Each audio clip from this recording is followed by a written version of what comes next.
Have you ever been betrayed by someone you genuinely love? I'm talking about someone you trusted with your whole heart, someone you never expected would hurt you. If you have ever experienced that kind of betrayal, especially from your own family, then you understand exactly where Peter of P Square is coming from. One thing about me is this: I only cry over people I truly love. If I don't love you or value you deeply, I may be disappointed by something you do, but I won't lose sleep over it. I won't cry because of you. But when I genuinely love someone and that person betrays my trust or makes me feel less than I am, it cuts so deeply that I can't even explain it. That's the kind of pain that makes me cry. People who know me will tell you that I don't know how to pretend. If I'm okay with you, you will know. If I'm not okay with you, you will also know. Even if I try to smile, my face and my body language will expose me. I don't know how to hide my emotions or pretend that everything is fine when it isn't. Another thing about me is that I talk, and when someone hurts me deeply, especially someone I genuinely love, I will talk about it. I will cry. I will explain how I feel. I will keep expressing myself until I gradually heal. That is how I process my pain. Some people bottle up their emotions. I don't. Some people go completely silent. I don't. Talking is my own form of therapy. A thin line between love and hate. Just as it is difficult to hide genuine love, it is also difficult to hide hatred. No matter how hard people try to pretend, their actions, attitude, and even their body language eventually reveal what is truly in their heart. That is why I always say that if I'm okay with you, you will know. If I'm not okay with you, you will know. Like, I simply don't know how to pretend. That is why I don't judge people who keep talking about what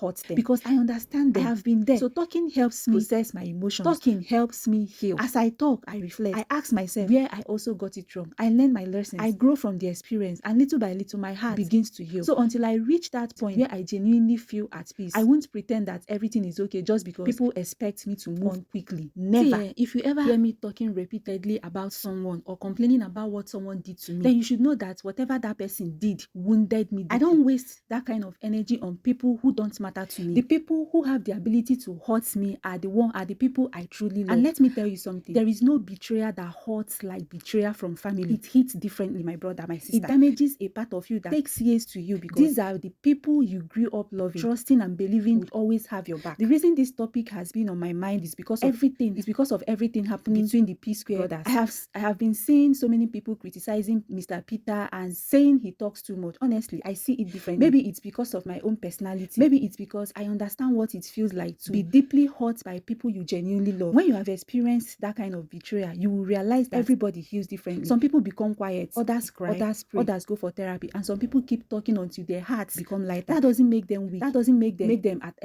attention seekers. It simply means that talking is part of their healing process. That is why I don't judge Mr. Peter for speaking. Whether you agree with him or not is another conversation. But I don't believe people should be mocked simply because they choose to express their pain publicly. But who made us the judges of another person's healings? Like, how? Because the truth is, none of us knows exactly what happened inside that family except the people involved. That situation simply reminded me of how painful family betrayal can be. I want you to know that sometimes the person everyone keeps calling difficult is actually the one refusing to accept injustice, refusing to accept to be manipulated. Sometimes that person is simply speaking up while everyone else has chosen to remain silent. There are families where one child contributes so much, sacrifices so much, and gives everything they have, yet nobody appreciates them. Why praising someone else for everything? That kind of thing hurts. If you are living in an environment like that, don't let anybody make you feel guilty for protecting your peace, especially when you choose to distance yourself from them. Sometimes people only come close to you because of what they believe they can gain from you. The moment you are no longer able to give, contribute, or meet their expectations, you suddenly become the bad person. That kind of relationship is painful because it makes you question whether you were truly loved or simply valued for what you could offer. If you ever find yourself in that kind of situation, don't be afraid to create healthy boundaries. Loving your family doesn't mean allowing yourself to be emotionally drained. You can still love your family from a distance. Creating healthy boundaries doesn't mean you hate your family. It means you're simply protecting your mental and emotional health. The moment that one person speaks, everybody suddenly says, you talk too much. Really? So the person speaking about the pain is now the problem. I have noticed something in life. You see, kind-hearted people are often misunderstood. Those people who easily cry, those people who easily express themselves, those people who tell you immediately when you have hurt them, people often see them as troublesome, as the talkative. Meanwhile, the person keeping quiet is automatically seen as the mature one. But that is not always true. Some people talk because of their hearts are soft. They don't know how to pretend. They don't know how to hide their emotions. They don't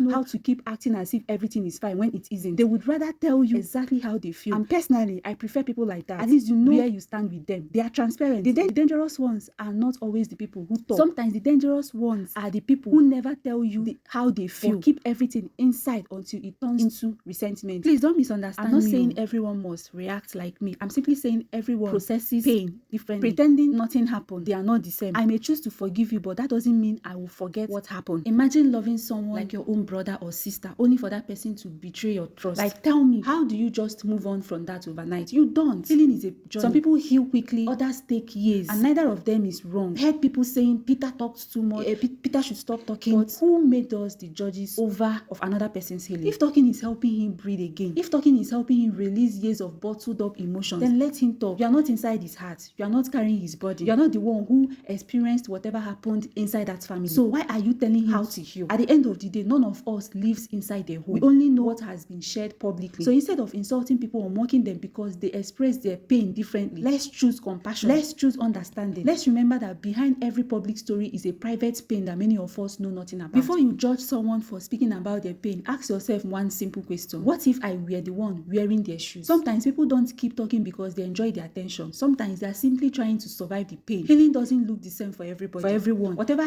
healthy path a person chooses, we should allow them to walk that journey without judging them.